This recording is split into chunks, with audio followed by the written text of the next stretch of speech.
ہادیو رہنما ہمارے علماء، ہو کبھی درپیش جو کوئی مسئلہ، پوچھ لیں حاضر ہوں ہم ان کی بارگاہ۔ الحمد للہ رب العالمین والصلاة والسلام علی خاتم النبیین، اما بعد فاعوذ باللہ من الشیطان الرجیم، بسم اللہ الرحمن الرحیم، الصلاة والسلام علیک یا رسول اللہ وعلی آلک واصحابک یا حبیب اللہ، الصلاة والسلام علیک یا نبی اللہ وعلی آلک واصحابک یا نور اللہ۔ مدنی چینل کے ناظرین، پروگرام دارالافتاء اہل سنت میں آپ کو خوش آمدید کہتے ہیں۔ اللہ پاک ہم سب کو دین اسلام کے احکامات سیکھ کر سمجھ کر ان پر عمل پیرا ہونے کی توفیق عطا فرمائے۔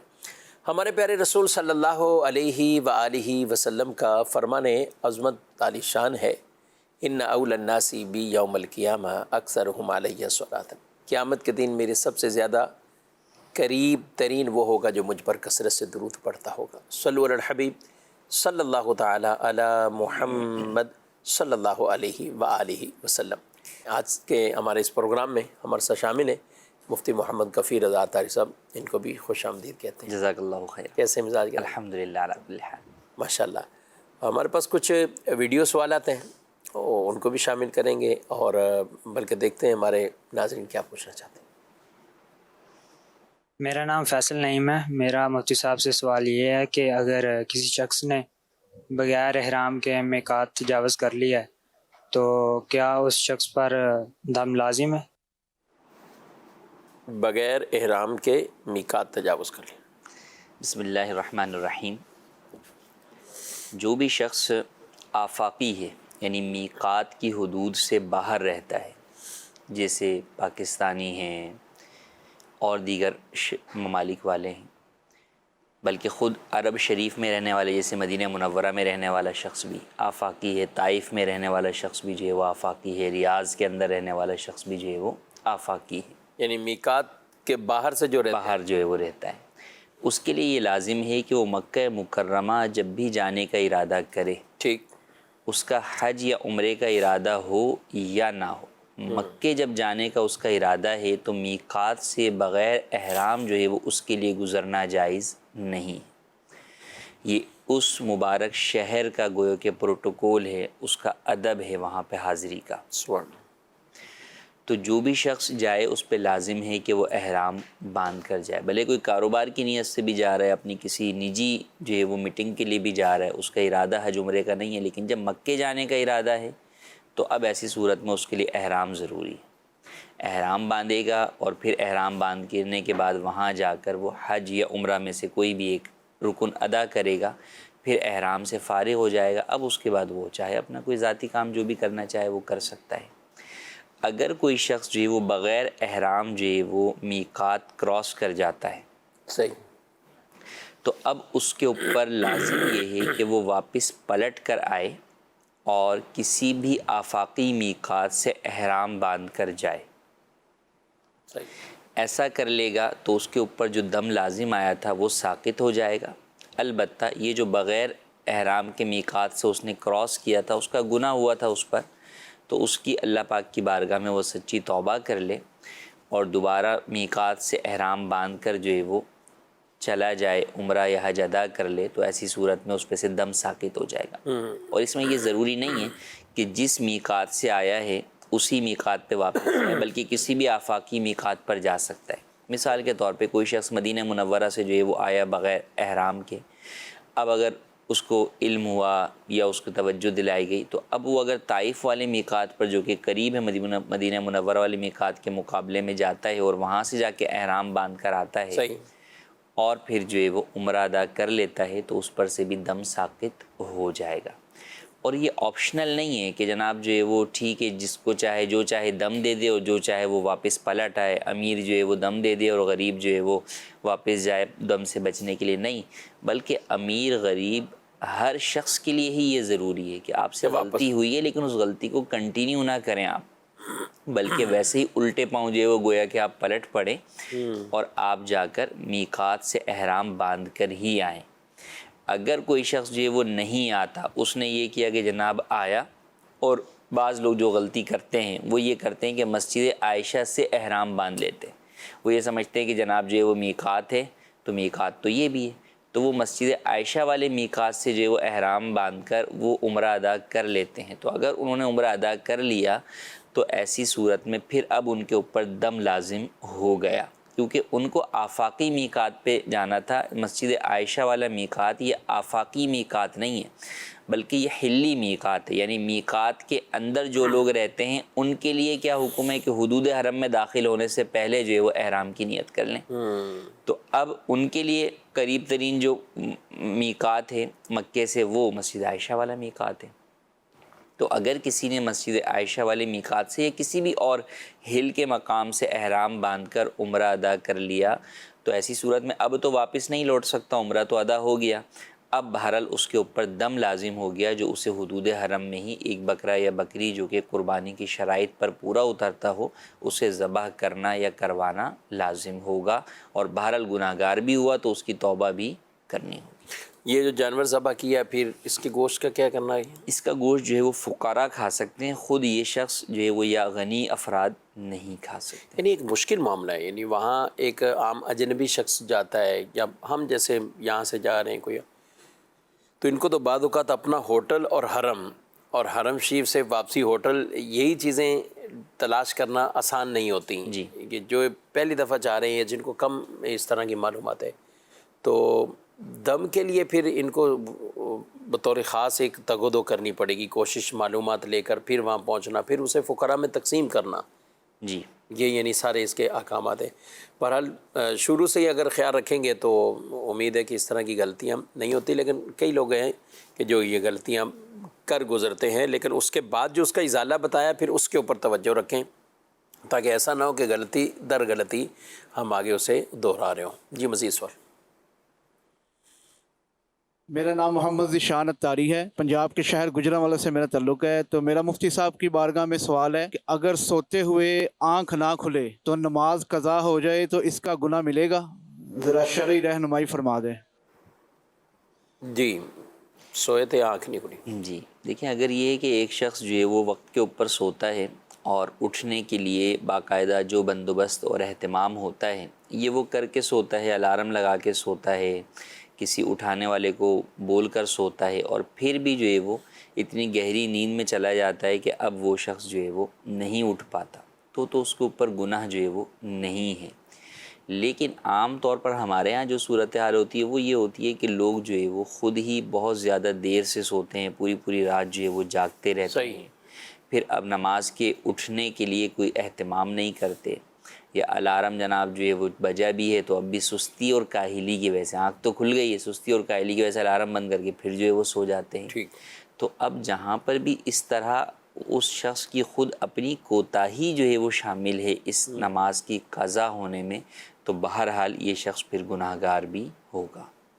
صحیح. اور یعنی ان کو یہ کہا جائے کہ بالفرض اگر یہی صبح 6 بجے ٹرین کا ٹائم ہو, جی, اور اس کے لیے یہی سوچ بنا کر کہ ٹھیک ہے ہم اگر آنکھ کھل گئی تو چلے جائیں گے, نہیں کھلی تو جو ہے وہ 10 بجے والی میں چلے جائیں گے, تو ایسا نہیں ہوگا. جب بکنگ کروائی ہوئی ہے اور سب چیزیں ہیں تو آدمی کتنے انتظامات ہیں, بلکہ وہ تو رات ایسی یا ٹائم ایسا ہو جاتا ہے کہ نیند بھی نہ آئے شاید. جی بالکل. ان چیزوں کا برل خیال رکھنا چاہیے کہ جہاں ہمارا مالی نقصان ہو رہا ہو تو اس چیز کے اعتبار سے بندہ کتنے انتظامات کرے گا. اچھا, پھر ایک الارم سے بھی ضروری نہیں کہ اب آدمی جب گہری نیند سو جاتا یہ ہے, ہر شخص کی اپنی نیند علیحدہ ہوتی ہے نا. جس کو پتہ ہے کہ یار میں ایک الارم سے جو ہے وہ نہیں اٹھوں گا تو وہ 2-4 الارم لگائے گا. جس کو پتہ ہے الارم کی آواز سے ہی میں نہیں اٹھ پاتا, مجھے کسی شخص کا ہی اٹھانا جو ہے وہ ضروری ہے, تو پھر ایسی صورت میں اسے کسی شخص کا اہتمام کرنا چاہیے. یا پھر اس کو یہ پتہ ہے کہ بھائی نارمل اگر میں سوؤں رات 10 بجے سوتا ہوں تو میں ٹائم پر اٹھ جاتا ہوں, لیکن میں اگر 12 بجے سوؤں گا تو اب ایسی صورت کے اندر جو ہے وہ میری نماز جو ہے وہ قضا ہوگی, یا اس کے لیے پھر مجھے مزید کوئی اہتمام کرنا ہوگا. تو جب اسے دکھ رہا ہے تو اولاً تو بلا وجہ وہ رات 12 بجے تک جاگے نہیں. اب اگر کسی مجبوری کی وجہ سے جاگ گیا ہے تو پھر وہ یہ کہ کسی دوسرے ایسے شخص کو جو ہے وہ بول کر سوئے کہ جو اس کو نماز کے لیے اٹھا دے. تو فکر جو ہے وہ اپنے اندر اگر پیدا کریں گے تو انشاءاللہ عز و جل جو ہے وہ نماز کے لیے اٹھ جائیں. جی, اور ایک قبلہ شیخ طریقت امیر علیہ سنت احمد برکاتہ علیہ یہ کئی بار مدنی مذاکرے میں اعلان فرما دے، ترغیب بھی دے رہے، فرمانے کہ میں خود ایک سے زائد الارم لگاتا ہوں، یعنی حالانکہ، اور پھر ساتھ یہ بھی فرمایا کہ وہ بجنے کی نوبت نہیں آتی، پہلے ہی اٹھ کے ان کو بند کر دیتے ہیں، لیکن ایک سے زائد الارم وہ اس لیے کہ نماز کے لیے اور نماز سے پہلے اتنے وقت میں پہلے کے لیے لگا لینا۔ اچھا آج کل موبائل میں چونکہ موبائل سرہانے میں ہے، سرہانے کے پاس ہی نا، تکیے کے پاس رکھا ہوا ہے، تو بس اس کو تو آنکھ کھلے بھی نہیں، کہیں سے ہی بٹن دبا دیں وہ بند ہو جائے گا کہ بس بند ہو گیا، ایسے ہی۔ اور اب اس کے بعد دوبارہ پھر نیند کرنا۔ تو کوشش کرے جو الارم ہو تو وہ آپ کے بستر سے کچھ دور ہو، کہ آپ کو اٹھنا ہی ہے اور اس کو بند کرنا ہے، تو پھر کچھ نہ کچھ اٹھیں آپ اور اس کو پکڑیں، تو پھر جا کر یہ ہے کہ امید ہے آنکھ وغیرہ دوبارہ لگنے کے چانس کم ہوں گے۔ نماز کی جس کو اہمیت ہوگی تو وہ ان چیزوں کے انتظام بھی کرتا ہے، اور ہم سب کو ایز اے مسلم کرنا چاہیے۔ مزید سوال؟ ہمارے قریبی دوست ہیں، ان کو کراچی آنا تھا، تو کراچی کے بجائے ان کو ایئر لائن نے جدہ میں اتار دیا، تو سوال یہ کہ کیا ان پر جو ہے عمرہ فرض ہوگا؟ اس حوالے سے بتائیں۔ اللہ اکبر، آپ نے بھی جو بیان کیا نا کہ وہ احرام باندھ کر ہی اس کو میقات کراس کرنی ہے، تو اب اس کو تو آنا ہی نہیں تھا بھائی، یہ تو کراچی آ رہا تھا، اب ایئر لائن نے اسے جدہ پہنچا دیا۔ دیکھیں ہم نے بات کی کہ مکہ جانے کا ارادہ ہو، صحیح، کسی کا جدہ جانے کا ارادہ ہے تو اس کے لیے بھی احرام ضروری نہیں ہے، میقات تو کراس کر رہا ہے وہ، بھلے میقات کراس کر رہا ہے، لیکن وہ جو ہے وہ مکہ جانے کا اس کا ارادہ نہیں کوئی۔ بہت بھائی سعودی عرب کے بہت سارے شہر ہیں نا جہاں پہ لوگ اپنے کاروبار کی نیت سے، جاب کی نیت سے جاتے ہیں، ان میں جدہ بھی ہے، ریاض بھی ہے، اور دیگر بھی، مدینہ منورہ بھی کوئی شخص جو ہے وہ جاتا ہے۔ تو اب ایسی صورت میں اس کے اوپر احرام ضروری تھوڑی ہے، وہ اگرچہ میقات کی حدود سے جو ہے وہ گزرتے ہوئے جو ہے جائے گا، تو میقات اسی پر ہے جو مکہ جانے کے ارادے سے جو ہے وہ جائے۔ اب یہ شخص تو اولاً تو گئے ہی جدہ کے ارادے سے بھی نہیں تھا، تو اگر یہ جدہ جو ہے وہ پہنچ گیا تو بھی اس کے اوپر جو ہے وہ احرام لازم نہیں ہے، عمرہ بھی لازم نہیں، عمرہ بھی انہوں نے کہا کہ وہ نہیں ہے۔ اب بھی تو ظاہر اس کے قانونی نہ کوئی کاغذات یہ وہ اس کو واپسی بھیجا، تو اب دوبارہ اس کو یہ بھی ضروری نہیں اس کے اوپر، بالکل اس کے اوپر جو ہے وہ یہ چیز ضروری نہیں ہے۔ ہاں اب اگر مثال ہوا ایک شخص جو ہے وہ اس طرح پہنچ گیا، اب وہاں جا کر اب اس کا ارادہ بنا کہ یار میں عمرہ بھی کر ہی لیتا ہوں، تو ٹھیک ہے، پھر اب ایسی صورت کے اندر وہ عمرہ جو ہے وہ مسجد عائشہ سے احرام باندھ کر سکتا ہے، یا وہیں جدہ سے ہی، یا وہیں جدہ سے احرام باندھ سکتا ہے، کیونکہ اب وہ حلی ہو گیا۔ جب وہ اصل گیا جدہ کے لیے تھا اور جدہ میں ہی اس کا کام تھا، مکۃ المکرمہ جانا اس کا جو ہے وہ مقصد نہیں تھا، تو اب ایسی صورت کے اندر وہ جدہ کا گویا کہ ایک طریقے سے رہائشی ہو گیا جب وہ وہاں پہنچ گیا۔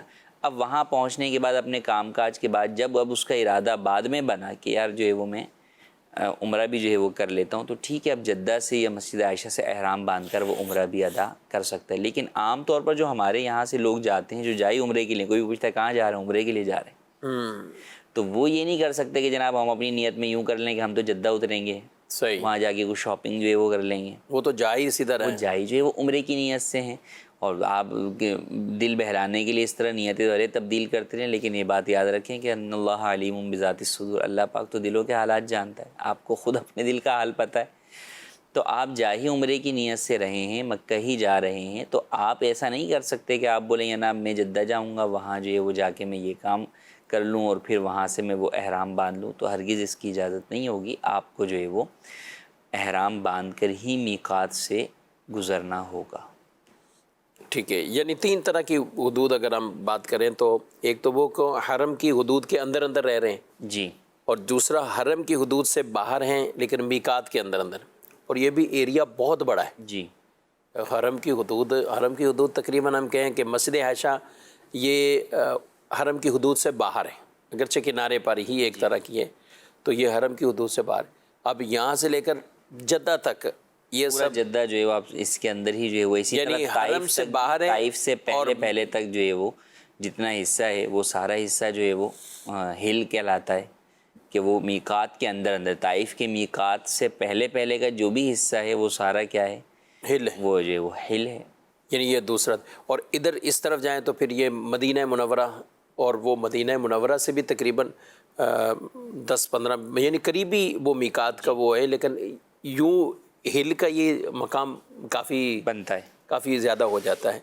تو اگر کوئی بیچ میں رہنے والے ہیں یا بیچ میں کہیں جانے کا ارادہ ہے، حرم میں نہیں جانا، حدود حرم میں نہیں جانا، اس کو بیچ والے ایریاز میں جانا ہے کہیں بھی، تو آپ ظاہر ہے بھلے میقات کراس کر کے بھی جا رہے ہیں لیکن واقعی ہی اس کو وہیں اس کے کام ہیں، کئیوں کے رہائش ہوتی ہیں، نوکری ہوتی ہے، جاب جی یا کچھ اور بھی اس طرح کے، تو ان کے لیے پھر پابندی نہیں، بھلے میقات وہ کراس کر کے. میقات کراس کرنے سے مراد یہ کہ ہل والا میقات، آفاقی میقات تو اگر وہ بھی کراس کریں گے تو ان کے لیے بھی یہی حکم ہے نا.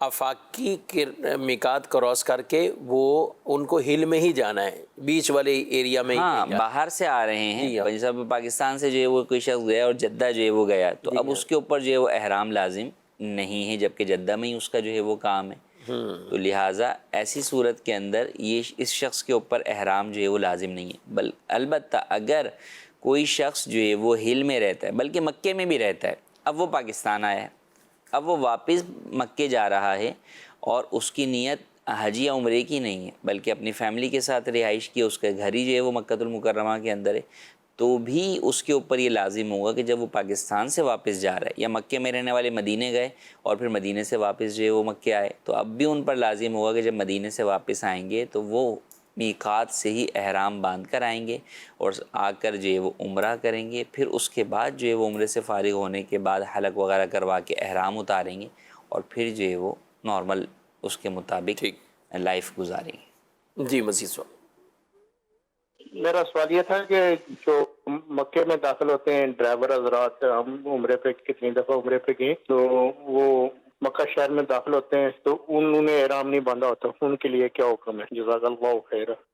سوالات تو آ جانا اور ایسا لگ رہا ہے کہ جیسے سیزن ہی عمرے کا شروع ہوا ہے، اور ویسے ہی عمرے کے تو سیزن ہیں ہی اور رش اس طرح کے معاملات ہوتے ہیں. خیر یہ کافی لوگ اس طرح کہہ رہے ہیں کہ ہم تو پہنے ہوتے ہیں، ڈرائیور ہمارا ایسے ہی ہے، اور وہ دوبارہ پھر واپسی آ جاتے ہیں. جی دیکھیں فقہ حنفی کے اندر تو یہی ہے کہ کوئی بھی شخص کسی بھی نیت سے جا رہا ہو، وہ چاہے ڈرائیور ہے یا وہ وہاں پر کام کرنے والا ہے، کوئی بھی ہے، تو بہرحال اس کو جو ہے وہ جب وہ میقات سے باہر ہے، مدینے سے جو ہے وہ ڈرائیور جو ہے وہ جا رہا ہے، تو بہرحال اسے جو ہے وہ میقات میں جو ہے وہ گزرنے سے پہلے اس کو احرام باندھنا ہوگا، اور پھر احرام باندھ کے جب وہ وہاں جائے گا تو اسے جو ہے وہ عمرہ بھی ادا کرنا ہوگا. تو فقہ حنفی میں جو ہے وہ اس کی گنجائش ابھی نہیں ہے، تو لہٰذا اس مسئلے کو اسی کے مطابق ہی ڈرائیور بھی جو ہے وہ عمل کریں گے.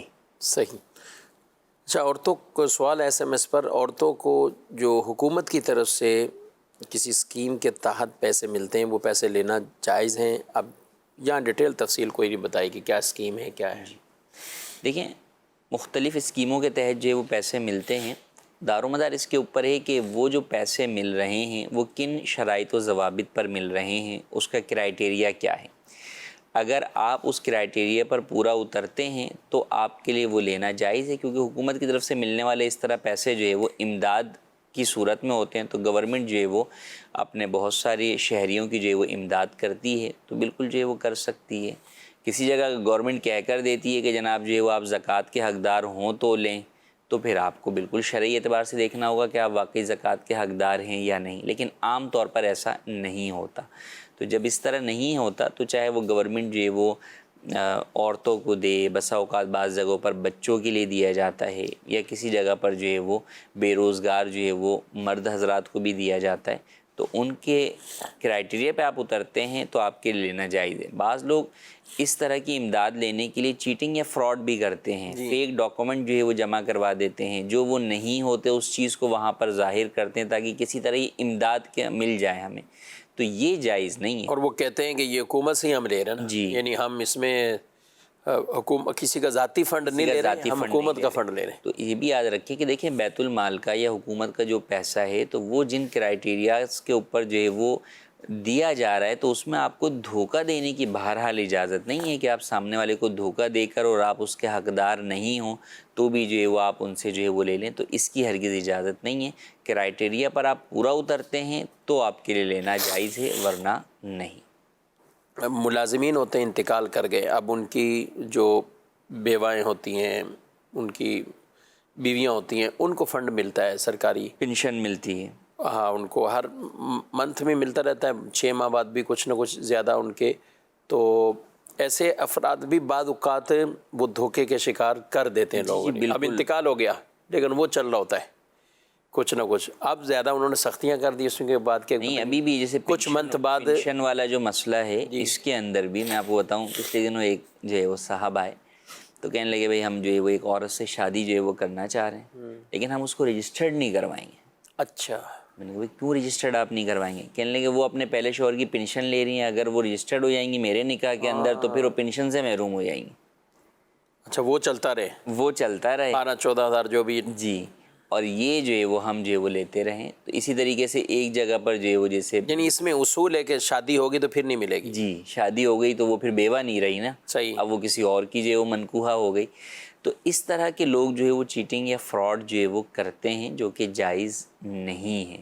تو اس بات کو پیش نظر رکھیں کہ پینشن یہ کوئی ملازم کی اجرت نہیں ہے, یہ گورنمنٹ کی طرف سے ملنے والا انعام ہے. تو وہ جن شرائط و ضوابط کے مطابق دے رہی ہے آپ اسی کے مطابق لے سکتے ہیں. اس میں کسی بھی قسم کا آپ جھوٹ, دھوکہ دہی, فریب کر کے آپ کے لیے لینا جائز نہیں.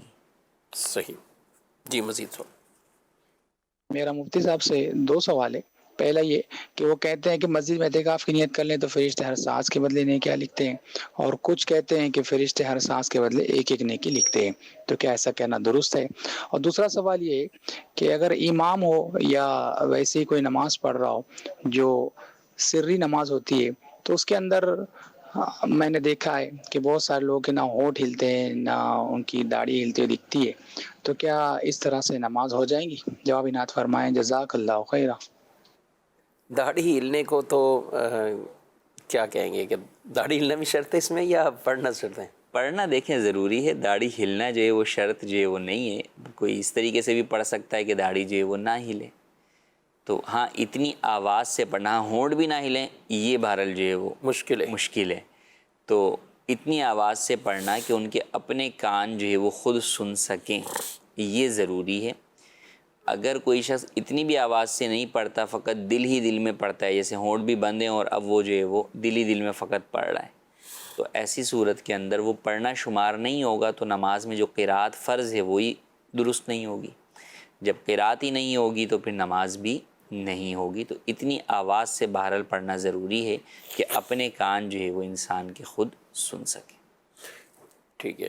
اب اس میں چاہے امام ہے یا غیر امام ہے, جی ہر ایک کے لیے یہی حکم ہے. امام کے لیے یہ ہے کہ جب اس کی نہیں ہوگی تو پیچھے نمازیوں کی بھی جو ہے وہ نہیں ہوگی, اور غیر امام ہے تو اس کے لیے کہ اس کی اپنی نماز جو ہے وہ نہیں ہوگی. تو سری نماز کے اندر بھی کم سے کم اتنی آواز ضروری ہے کہ آپ کے اپنے کان خود سن سکیں. ٹھیک ہے. اور ایک ہوتا ہے نمازیوں کی کہیں کہ کچھ کی ایسی تعداد کہ جن کی عادت بنی ہوئی ہے, بس وہ تصورات میں رہتے ہیں نماز میں, یا کوئی پڑھ لیا یا سوچتے رہتے ہیں کہ کہتے ہیں ہم نے پوری فاتحہ پڑھی کیسے, اب وہ پتہ نہیں کیسے پڑھی ہے, یعنی بس وہ پڑھ رہے ہیں کہ یہ کچھ نہ کچھ ہم پڑھ رہے ہیں. یعنی ان کے ہونٹ بھی بظاہر اگر وہ کہیں کہ کچھ حرکت کریں لیکن وہ پڑھ نہیں رہے ہوتے. جی آواز اتنی نہیں ہوتی کہ ان کے اپنے کانوں تک بھی آئے. اپنے یہ اصل میں اچھا, یہ بہت سارے خواتین لوگ کے لیے بھی یہی مسئلہ ہے. کس کے لیے؟ خواتین کے لیے. جی عورتیں جو گھر میں پڑھتی, ہر ایک کے لیے, خواتین کے لیے بھی یہی مسئلہ ہے کہ ان کے لیے بھی یہ ضروری ہے کہ اتنی آواز سے پڑھیں کہ ان کے اپنے کان جو ہے وہ سنیں. اور یہ صرف قرات میں نہیں بلکہ التحیات میں بھی, جس چیز کا بھی پڑھنا واجب ہے اور جس چیز کا سنت ہے تو وہاں پہ سنت بھی ادا نہیں ہوگی. جیسے تسبیحات پڑھنا سنت ہے رکوع سجدے میں, تو آپ کی اگر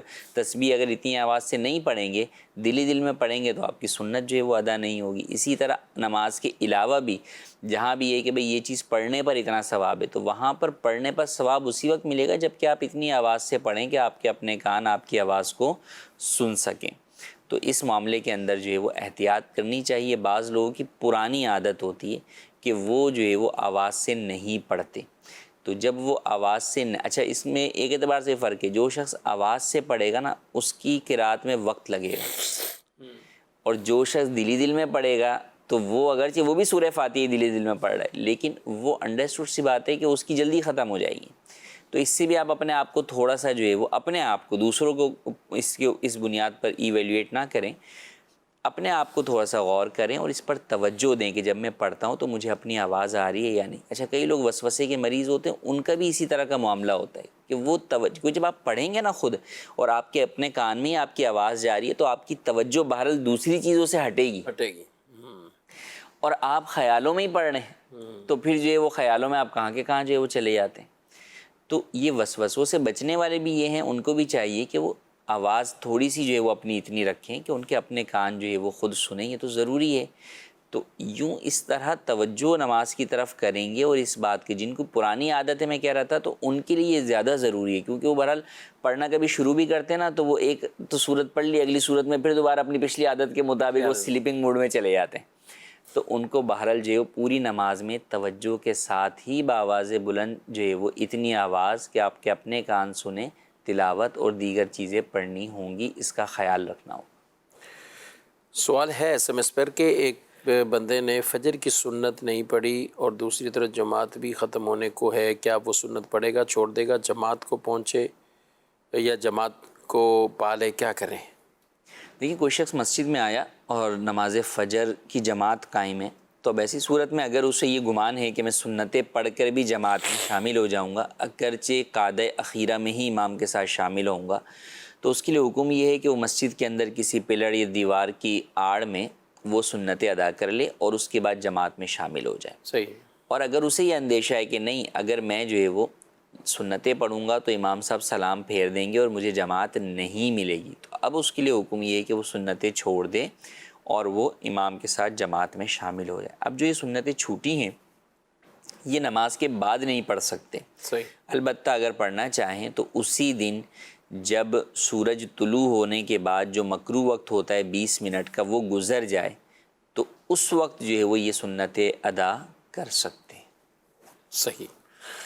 اچھا, ایک سوال ہے کہ یہ پوچھ رہے ہیں کہ گورنمنٹ کی مختلف, آپ نے پیسوں کے حوالے سے کوئی گفتگو کی ہے, تو سروس کے دوران GP فنڈ ملتا ہے اور اس اماؤنٹ کو جمع, جب یہ اماؤنٹ جمع ہوتا ہے تو اس پہ انٹرسٹ بھی ہوتا ہے, کیا کہتے ہیں؟ جی, GP فنڈ ملتا ہے یا PF فنڈ جو ہے وہ ملتا ہے. تو اس میں اب فی زمانہ تو بہرحال 2 آپشن جو ہے وہ آ رہے ہوتے ہیں کہ بھئی آپ انٹرسٹ فری لینا چاہتے ہیں یا انٹرسٹ والا لیتے ہیں. تو ایسی صورت میں تو بالکل یہی آپ کو اختیار کرنا چاہیے کہ بھئی انٹرسٹ فری یعنی بغیر سود والا ہی جو ہے وہ ہمیں لینا ہے. پرانا اگر کسی نے جو ہے وہ اس طرح کروا لیا تھا اور اب وہ تبدیل ہو سکتا ہے تو اس کے لیے حکم یہ کہ اب بھی بیچ میں تبدیل کروا دے تاکہ مزید سود اس کے اوپر نہ لگے. اب جب ملازمت کے اختتام پر آپ کو وہ رقم ملے گی تو اس میں جتنی رقم آپ کی ہے اور جتنی کمپنی کی کنٹریبیوشن ہے یہ دونوں تو آپ کے لیے لینا جائز ہیں. البتہ اس کے اوپر جو سود مل رہا ہے وہ آپ مستحق زکوٰۃ نہیں ہے تو آپ کے لیے لینا حلال نہیں ہے. آپ پر لازم ہوگا کہ آپ وہ رقم کسی بھی مستحق کے بیت المال کو یا کسی مستحق کے زکوٰۃ کو صدقہ کر دیں.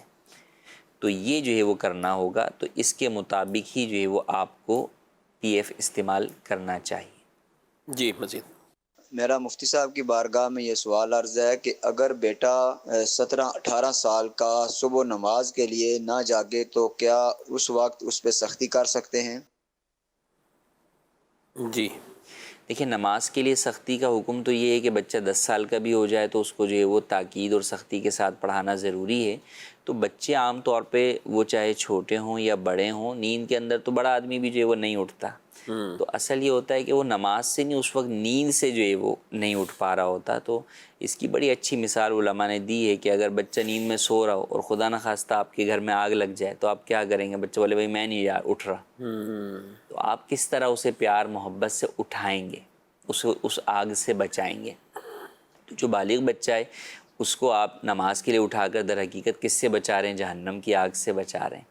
تو وہی محبت اور شفقت آپ کو یہاں بھی لانی چاہیے اور اس کو جو ہے وہ آپ کو پیار محبت کے ساتھ جو ہے وہ اٹھانا چاہیے نماز کے لیے. اور پھر دن میں اس کی تربیت بھی کرنی چاہیے, سمجھانا بھی چاہیے. رات میں سوتے وقت بھی اس بات کا آپ اعادہ کریں کہ بیٹا سب نے نماز میں اٹھنا ہے, نماز کا الارم بھی لگائیں, پھر سب اٹھیں, فیملی اٹھے, سب مل کر جو ہے وہ اٹھائیں. تو بالکل کر سکتے ہیں. بعض بچے ہوتے ہیں بہت ہی زیادہ جو ہے وہ تنگ کرتے ہیں تو آپ تھوڑا بہت پانی کے چھینٹے بھی جو ہے وہ مار سکتے ہیں, اس کے اندر کوئی حرج نہیں ہے, تاکہ نماز جو ہے وہ بچوں کو پڑھنے کی عادت ہو. جو بالغ ہے اس کے اوپر تو بہرحال پڑھنا ہی ضروری ہے, نہ پڑھنے کی صورت میں گناہ گار ہوگا. صحیح ہے.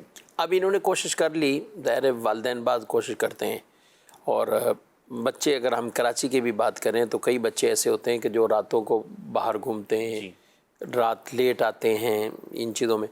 تو یہ کئی بہنیں بھی سوال کرتی ہیں, مائیں جن کے گھروں میں ذہن ہوتا ہے کہ نماز پڑھیں, تو نہیں پڑھ رہے ہوتے، تو اب اس صورت میں گناہ گار کون ہوگا؟ گناہ گار یقیناً وہ بچہ ہی ہوگا. والدین اپنی ایک حد تک جو ہے وہ ان کی تربیت بھی کریں گے، ان کی جو ہے وہ ان قدرے پر ڈانٹ ڈپٹ بھی ڈانٹ کریں گے، ڈپٹ بھی یوں جو ہے وہ کریں گے. کریں گے، ناراضگی کا اظہار بھی جو ہے وہ کر سکتے ہیں. لیکن بہرحال جو بھی بالغ بچہ ہے وہ نماز نہیں پڑھتا تو اس کا گناہ جو ہے وہ اسی پر ہے. ہمیں حتی الامکان کوشش کرنی ہے جو قرآن مجید میں فرمایا یا ایھا الذین آمنوا قوا انفسکم واہلیکم نارا، اے ایمان والو اپنے آپ کو اور اپنے گھر والوں کو آگ سے بچاؤ. تو یہ اس میں کوشش کریں. اب اگر ویسے 17 سال کا بچہ عام طور پہ وہ میرا خیال ہے میٹرک کا اسٹوڈنٹ تو ہوگا یا میٹرک بھی کر چکا ہوگا، میٹرک بھی اس نے کر لیے. اگر ہم درس نامی میں بات کریں تو عام طور پہ جو بچے 15 سال میں بھی اگر ایڈمیشن لے رہے ہیں تو وہ درس نامی کا دوسرا سال یا کسی کا تیسرا سال، جی، اور کئی حافظ بن چکے ہوتے ہیں اس عمر میں. اب بچہ یہی بچہ، اور کئیوں کے بچے جاب پہ جا رہے ہوتے ہیں کہ 18 سال میں جاب لگ جاتے ہیں. تو یہی بچہ اگر جاب کی وجہ سے کہ وجہ میں سو رہا ہوں میرے کو نہیں جاؤ، تو کیا والدین ایسے ہی چھوڑ دیں گے بیٹا اٹھ جاؤ، نہیں اٹھے چلے آرام کر لو، یا اسکول نہیں جا رہا صبح؟ ہاں تو اس میں کتنی سختی کریں گے. کوئی مطلب سختی سے مراد کوئی یہ مار دھاڑ نہیں ہے کہ گھر کا ماحول ایسا بنا کے رکھ دیں. ہمیں 2 طرح کی چیزیں، ترغیب ترہیب. نماز پڑھنے کے فضائل ایسوں کو تو زیادہ سمجھانے کی ضرورت ہوتی ہے. نماز پڑھنے کے فضائل، نہ پڑھنے پر جو گناہ ہیں وہ چیزیں بتائیں. ساتھ قدرے ڈانٹ ڈپٹ کا معاملہ ہو، کچھ ناراضگی بھی کبھی اس میں جو ہے نا مؤثر ہو جاتی ہے. تو اپنے اپنے گھر کے ماحول اور یہ کیفیات ہر ایک آدمی بہتر جان سکتا ہے، لیکن گھر کا ماحول ایسا نہیں بنانا چاہیے اس وجہ سے کہ پتہ چلے کہ گھر کے اندر ہی بہت زیادہ لڑائیاں شروع ہو گئی ہیں، اور ماں باپ دونوں جو ہے نا وہ ایک اولاد کی طرف کھڑے ہو گئے، والد جو ہے نا وہ دوسری طرف کھڑے ہو گئے. تو ان چیزوں کا بھی ہمیں خیال رکھنا ہے. قبلہ امیر اہل سنت دعوت و برکاتہ عالیہ کے مدنی مذاکرے اگر یہ گھروں میں چلیں گے اور یہ تربیت یوں اسکرین کے ذریعے جو مل رہی ہوگی تو امید ہے انشاءاللہ بہتری آپ دیکھیں گے، بیٹیوں میں دیکھیں گے، بیٹوں میں بہتری دیکھیں گے. اور وہ خود ہی بات جو ایک والد یا والدہ سمجھانا چاہ رہی ہیں تو وہ انشاءاللہ اس طور پر بھی سمجھ جائیں گے تو آپ کے گھر کا ماحول بھی اچھا رہے گا. مدنی چینل بہرحال دیکھتے رہیں. مزید سوال. میرا نام محمد انس اطاری ہے اور میرا تعلق پنجاب کے شہر گجرانوالہ سے ہے. مفتی صاحب کی بارگاہ میں سوال یہ ہے کہ بچے کے کان میں اذان دینے کا کیا فائدہ ہے، شرعی رہنمائی فرما دیں. جی، بچے کے کان میں اذان دینے سے جو ہے وہ شیطان جو ہے وہ اس سے دور ہو جاتا ہے. تو یہ فائدہ ہے، اور پھر سنت بھی ہے کہ نبی کریم صلی اللہ علیہ وسلم نے جو ہے وہ اذان جو ہے وہ دی. تو اس لیے جو ہے وہ بچے کے کان میں اذان دینی چاہیے. ٹھیک ہے. طریقہ کی اذان سیدھے کان میں جو ہے وہ 4 دفعہ اذان، الٹے کان میں 3 مرتبہ اقامت جو ہے ایک ایک دیں تو بھی کافی، ایک دیں تو بھی جو ہے وہ حرج نہیں ہے. مولانا صاحب ہی دیں آ کر اذان؟ نہیں، کوئی بھی جو ہے وہ دے سکتا ہے، گھر کا بھی کوئی بھی مرد جو ہے وہ اذان دے سکتا ہے. ٹھیک ہے. اس کے بھی احکامات باوضو یا دیگر؟ جی، جو اذان کا ایک طریقہ کار ہے اس کے مطابق باوضو ہوں، قبلہ رو ہو کر جو ہے وہ اذان بچے کے جو ہے وہ کان میں دینی چاہیے. ٹھیک ہے. ماشاءاللہ. یہ اس لیے کہہ رہا ہوں کہ کئی مرتبہ ایسا ہوتا ہے کہ وہ بچہ تو پیدا ہو گیا، 3 دن گزر جاتے ہیں، یہ اذان نہیں. اذان کب دے رہے ہیں؟ گھر پہ لے آئیں، بولے اب اذان دے رہے ہیں. تو وہاں کیوں نہیں دی تھی؟ کہ ملا نہیں، کوئی مولانا صاحب تو تھے ہی نہیں وہاں پہ. جی. ویسے ہاسپٹل میں کبھی کبھی ایسا مجھے تو تجربہ ہوا ہے، میں 1-2 بار رکا کچھ ہاسپٹل میں تو کافی اذانیں دی میں نے. تھوڑی دیر بعد کوئی مجھے بلا لیتا ہے، مولانا صاحب بیٹھے ہوئے، آج بھی اذان دے دیں، آج بھی اذان دے دیں. تو ایک دفعہ میری بہن ایڈمٹ تھی اور انتقال کر گئی، اللہ پاک ان کی مغفرت فرمائے. تو اس وقت میں ہاسپٹل میں تھا تو نمازوں کے لیے جانا آنا تو مجھے سب دیکھ رہے ہوتے. تو تقریباً میں نے زندگی کے کہیں کہ سب سے زیادہ اذانیں جو پڑھی وہ اس دن جو ہے ایک رات ایک دن میں یوں رکا تھا جا کے فیصل آباد میں، تو ہاسپٹل میں ہی. تو اب میں روم سے جاتا پھر واپسی آنا، تو وہ ظاہر ہے ہاسپٹل ہے تو وہاں تو یہ سلسلے. تو میں یہی سوچ رہا تھا کہ یہ تو روزانہ کے یہاں معمولات ہیں ایک طرح کے نا. اب یہ نہیں ملیں گے ان کو، کوئی مولانا صاحب کبھی نہیں آئے یا کچھ ایسا، تو خود بھی اذان دے دینی چاہیے. بالکل جو ہے وہ دینی چاہیے، اور سیکھنی بھی چاہیے کہ آپ کے تلفظ درست ہوں، اس کے مطابق جو ہے وہ آپ اذان دے سکیں. چلیں ماشاءاللہ. مجھے ایک بات یاد ہے، میرے لیے سنت فرماتے تھے، میں اذان کسی کی دی ہے نا تو میں کچھ نہ کچھ ان کو دے دیتا تھا، 10 روپے ہوں یا 5 روپے، اس زمانے میں کتنے وہ چلتے ہیں نا. تو میں نے کچھ کو اذان دے کر نا کو 50 روپے یا 100 روپے دیے، تو وہ کہنے لگے یہ کیا ہے، یہ مولانا صاحب تو یہ تو ہمیں دینے ہیں، آپ کو دینے ہیں اذان، تو آپ ہمیں ہمارے بچے کو پیسے جو دے رہے ہیں. میں نے کہا نہیں، اذان کے پیسے نہیں ہوتے، کیونکہ اذان کے طور پر. تو یعنی ان کے دلوں میں ایک اور خوشی ایک جو ہے وہ اس طور پر ہوئی. تو خیر اذان دیتا تھا، ساتھ مدنی چینل کی دعوت دے دی، ساتھ کچھ اور نیکی کی دعوت اس طرح کا. تو انشاءاللہ یہ انداز امیر اہل سنت سے ہی سیکھے ہیں اور ان کی تربیت ہے. تو یہ انداز بھی ہوگا، کیونکہ یہ ایسا موقع ہوتا ہے کہ جس وقت وہ لوگ آپ کو تلاش کر رہے ہوتے ہیں، کیونکہ مولانا صاحب ہمیں ملے، کوئی امام صاحب ہمیں مل جائے، تو اس وقت جو نیکی کی بات ان کو کہیں گے تو انشاءاللہ یہ زیادہ اثر رکھے گی.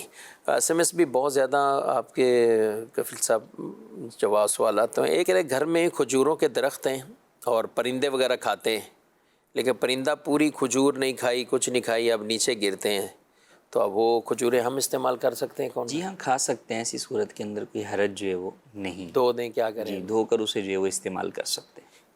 جو پرندہ کھا جاتا ہے اس پہ بھی کوئی ثواب ملے گا ان کو؟ بالکل، جو پرندہ جو ہے وہ آپ کے پیڑ میں سے، آپ کے پودوں میں سے چیزیں کھاتے ہیں، وہ بھی آپ کے لیے صدقہ ہے حدیث مبارک کے مطابق. یہ بھی ایک اچھا ماحول ہو نا، گھر کے اندر درخت لگے ہوں، پرندے، اور صبح صبح یہ ہم کراچی والوں کے لیے تو ایک ہمارے گھر میں تھا بچپن میں جو ہے وہ جامن کا درخت تھا، تو اس پہ اچھا. جامن کے ٹائم میں جو ہے وہ جب جامن جو ہے وہ لگتے تھے تو یہی ہوتا تھا کہ کئی پرندے وہ جامن آدھے آدھے کھا کے یا تو ان سے گر جاتے ہوں گے، ایسا ہی ہوتا تھا. تو وہ جو ہے وہ بڑے ہوتے تھے. تو اب بہرحال وہ چیز اب فلیٹوں میں آ گئے تو اب اس طرح کے وہ نہیں ہے. ناظرین کرام، پروگرام آپ نے ملاحظہ کیا ہے. اللہ پاک ہم سب کو دین اسلام پر چلنے اور اس پر استقامت عطا فرمائے، اور احکامات دین کے سیکھ کر ان پر ہمیں عمل پیرا ہونے کی سعادتیں عطا فرمائے. آمین بجاہ نبی الامین صلی اللہ علیہ وسلم. ہادی و رہنما ہمارے علماء، ہو کبھی درپیش جو کوئی مسئلہ، پوچھ لیں حاضر ہوں ہم ان کی بارگاہ.